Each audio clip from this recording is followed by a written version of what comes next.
Il était une fois un jeune homme que l'on surnommait le roi de la chips. Il s'appelait Ludovic, vivant du côté de Guérande en Loire-Atlantique. Il œuvrait comme employé de rayon dans un centre commercial. Tous les matins, il se levait à 4 heures pour embaucher à 5 heures.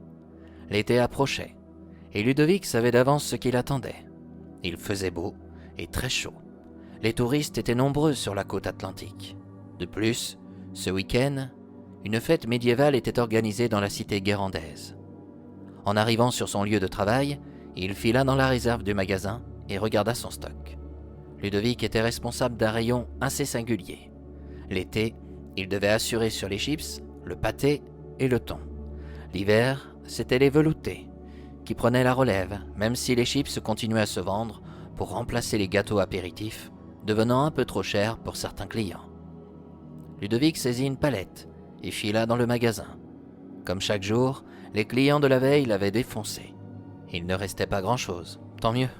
Cela fait les affaires du patron, pensa-t-il. À côté de son rayon, il avait un collègue au nom de Pascal, qui s'occupait des pâtes, du concentré de tomates, du riz, de la bolognaise.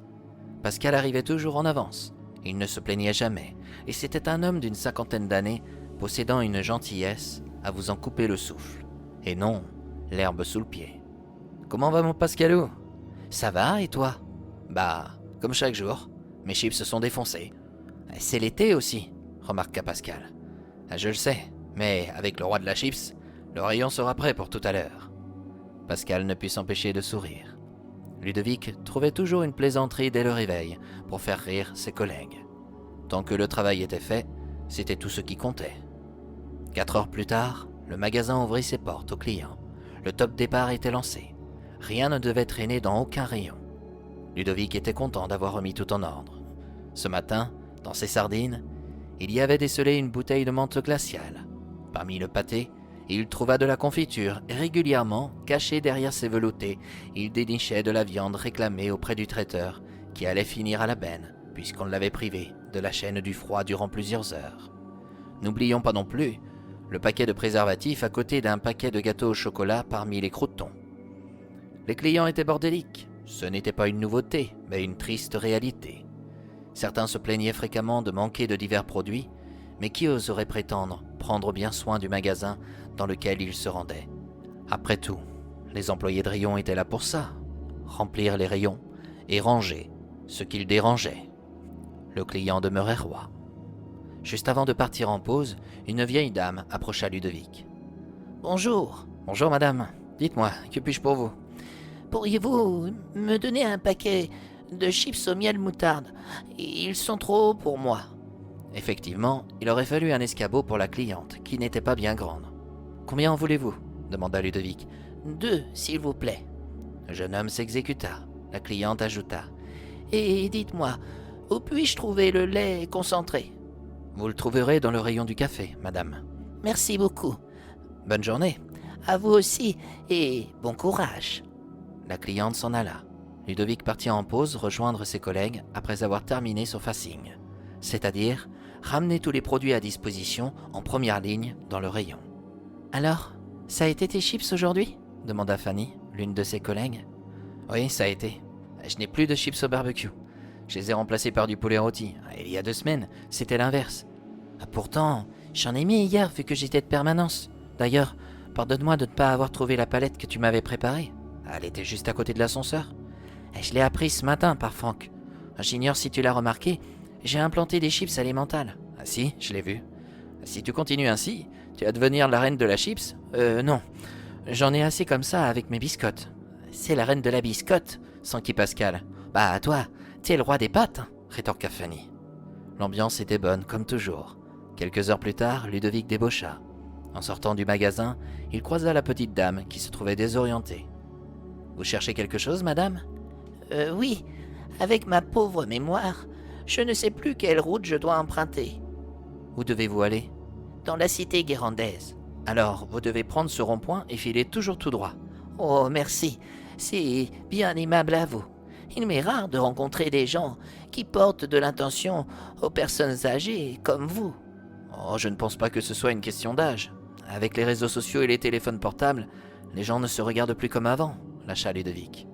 Sans s'en apercevoir, avec toutes les applications qu'il nous propose pour nous faciliter la vie, on pourrait croire qu'il nous pousse à devenir de plus en plus idiots. Ce n'est pas faux. En tout cas, merci à vous et à bientôt. À bientôt, bonne journée. Ludovic rentra chez lui. Les volets n'étaient pas ouverts. Sa compagne les avait laissés fermés pour garder la fraîcheur. En arrivant dans le salon de leur maison, il découvrit une clé en or sur la table. À qui pouvait-elle appartenir? Durant l'après-midi, vu qu'il était seul, il s'offrit une sieste pour récupérer. Dans son rêve, il croisa une créature assez particulière, la reine des Korrigans. Il se trouvait dans une grotte et se demanda bien pourquoi il était là. « Bonjour Ludovic, dit la reine. Où suis-je? Et qui êtes-vous? Je suis la reine des Korrigans. Ne t'inquiète pas. En ce qui me concerne, je suis bienveillante, comme tu l'as été à mon égard. Comment ça? Je me suis déjà présentée à toi sous les traits d'une petite dame. D'ailleurs, les chips miel moutarde, j'en raffole. J'espère que tu en as d'autres en stock. Ah, ce ne sont pas les chips qui manquent. Entre les chips au sel de Guérande, à la bolognaise, la mozzarella, le jura, au pastis, la tartiflette, sans oublier les craquantes, les anciennes, les paysannes, ça fait beaucoup, coupa-t-elle. Oui, je peux encore continuer. C'est bien pour ça que je t'arrête dans ta lancée. Il me semble que l'on te surnomme le roi de la chips. Oh, parce que je m'en occupe. Pascal, mon collègue, c'est le roi des pâtes, et Fanny, la reine de la biscotte. Le plus heureux est peut-être celui de la bière, lâcha la reine des Korrigans. Parce qu'il finira par marcher de travers, osa Ludovic. D'ailleurs, n'aurait-il pas la bière des Korrigans? Non, il possède plutôt du cidre. Ah oui, c'est vrai, en effet. Enfin, pour te remercier de ta bienveillance, tu devras te rendre ce soir, sur la côte sauvage, à Batz-sur-Mer. Vers 22h, des feux follets apparaîtront devant toi. Tu devras les suivre jusqu'à la grotte qui s'ouvrira par le biais de la clé que j'ai déposée dans ton salon. N'oublie pas d'amener avec toi 2 sacs pour les remplir de pièces d'or.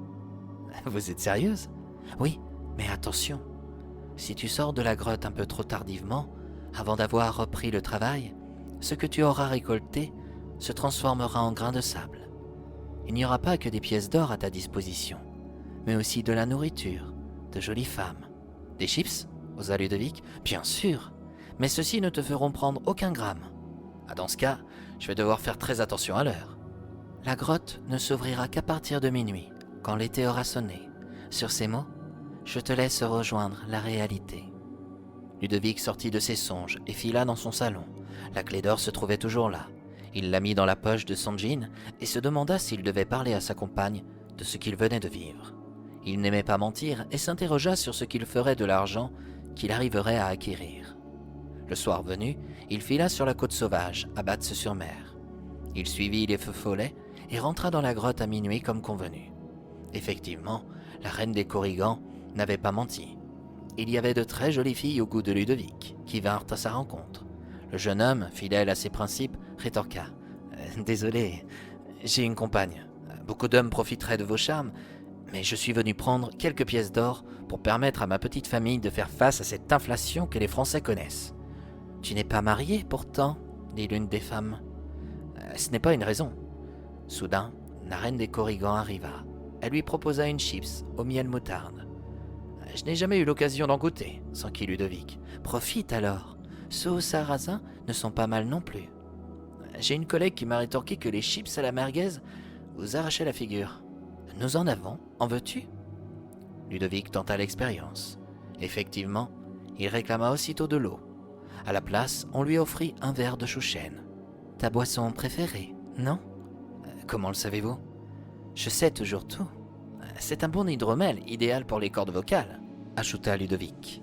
J'avais oublié que tu aimais chanter aussi. N'aimerais-tu pas nous interpréter un petit air? Je ne vais quand même pas vous faire un sole mio. Et pourquoi pas? Ah non, je l'ai toujours réservé pour mon collègue Antoine. Si tu chantes ici, tu n'auras aucun risque d'être mis à pied. Vous suivez l'actualité? Je te l'ai déjà dit, je sais toujours tout. Le grand défaut de Ludovic, malgré sa bienveillance et le soin qu'il appliquait pour bien tenir son rayon de chips, était la distraction. Comme il l'affirmait souvent, je ne suis pas bavard, mais j'ai toujours quelque chose à dire. L'heure tournait. Il se laissa manipuler par les Korrigans, en prenant part à leur farandole. Chaque fois qu'ils terminaient leur petite chanson, Ludovic se lâcha en chantant un gigantesque Au sole mio. Quand soudain, son portable vibra. Il était 4 heures du matin. C'était son réveil. Rapidement, il prit des pièces d'or et sortit de la grotte. Réalisant qu'il prendrait son service avec quelques minutes de retard, il cacha un de ses sacs, assez lourd, derrière un rocher et se décida à venir le récupérer le soir même. Il n'était pas du tout dans son habitude à ne pas arriver à l'heure prévue, mais pour cette fois, il arriva 5 minutes trop tard. Il songea qu'il partirait plus tardivement, mais il avait failli à ce que la reine des Korrigans lui avait déclaré. À la débauche, il ouvrit son sac à dos. Dedans, il n'y avait que du sable. Il retourna sur la côte sauvage, à Batz-sur-Mer. Il lui était impossible de récupérer son deuxième sac. La marée était haute et avait tout emporté. « Je n'ai vraiment pas de chance. »« Tu es triste ?» intervint une voix dans son dos. « Triste ?» répéta-t-il, en redécouvrant la reine des Korrigans, sous les traits de la petite dame. « Mais... chut !» coupa-t-elle. « Il ne faut rien dire à personne de ce que tu as vécu. »« Ah, c'est sûr, j'en reviens bredouille. » »« Non, mais rassure-toi, tous les humains réagissent de la même manière. C'est tellement simple de pouvoir les influencer en leur donnant ce qu'ils aiment. »« Ah, c'est sûr, la vie sur Terre n'est pas aussi simple qu'on pourrait le penser. »« Alors, pourquoi parais-tu déçu ?»« Je ne le suis pas. Vous savez, je suis actuellement heureux. J'aime mon métier, mes collègues, le contact avec les clients, sans oublier ma compagne, qui m'aime aussi, et ma fille. Ma plus grande fierté, mon plus beau trésor. C'est ça, être riche au fond. Un esprit sain dans un corps sain. Mais j'aurais bien aimé garder un petit souvenir de vous. »« Alors, si ça peut te consoler, te voici cette écuelle. »« Et que voulez-vous que j'en fasse ?»« Pour ta fille et ta compagne, qui adorent, je crois, les chips bretonnes.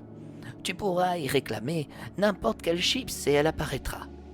Autre avantage, ces chips ne vous feront prendre aucun gramme. » »« En clair, c'est magique ?»« Oui, mais il ne faudra en parler à personne. Et garde cette écuelle pour toi et ta petite famille. À l'instant où une autre personne y touchera, la magie disparaîtra. » Oh, eh bien, vu le prix des chips et les kilos qu'elles nous vont prendre, je vais la mettre à l'abri tout de suite, cette assiette. Le soir venu, Ludovic rentra chez lui. Sa compagne s'était posé des questions sur son absence de la nuit passée. Quand il lui raconta son expérience, elle eut beaucoup de mal à le croire. Elle fut bien obligée pourtant à l'instant où elle découvrit son écuelle, offrant n'importe quel chips gratuitement. Et c'est ainsi, mes chers amis, que nous arrivons à la fin de ce conte fantastique. Ludovic n'a peut-être pas obtenu les pièces d'or qu'il espérait, mais comme il l'a affirmé à la reine des Korrigans, il se considérait comme déjà bien assez riche avec tout ce qu'il possédait dans sa vie. Le lundi matin, quand il retourna à son travail, il croisa l'un de ses chefs alors qu'il tirait une nouvelle palette. « Comment va le roi de la chips ?»« Ah, mieux que jamais, » répondit Ludovic. « On n'oublie pas, hein, il y a une sacrée promo de chips à préparer pour l'ouverture. J'y allais justement. C'est comme si c'était fait, chef. »